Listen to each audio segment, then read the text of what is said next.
Hello everyone. Most of you know me. Most of you know that I was working as a growth manager for Cintas Corporation, and I quit my job to study Christian theism. I spent 6 months out in California, and I spent a year in England, and I've really questioned whether or not Christianity is a cohesive, rational worldview in which intelligent people can believe.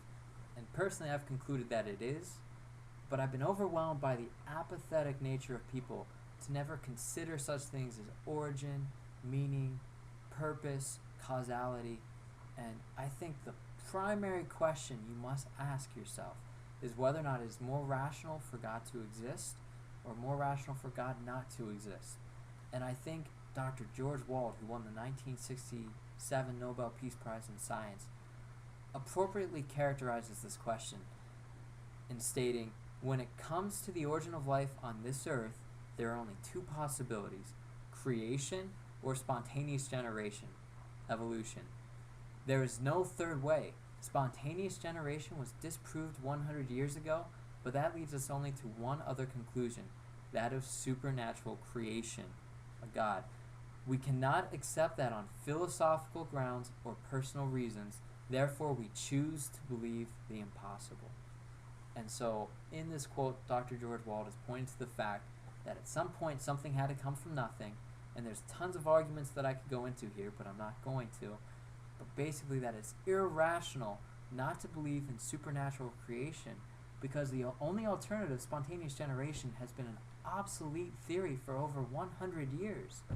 And so once you get to the point where you realize, alright, there's some type of supernatural force, there's a potential for a God, you have to ask the question, what is the most reasonable God? And I think Paul, the Apostle Paul, in his letter to the Corinthians, appropriately answers this question by pointing to the central issue of Christianity. He says, and if Christ has not been raised, then our preaching is in vain, and your faith is in vain. And so the central issue is whether or not Jesus Christ was raised from the dead. And if he was not raised from the dead, then Christianity is without a doubt falsified.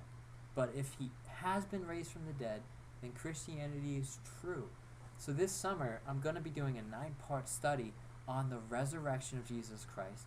And I'm going to look at it from a biblical standpoint, from a secular scholarly standpoint, from an apologetical standpoint, and also, if it is true, what does it mean practically in our lives?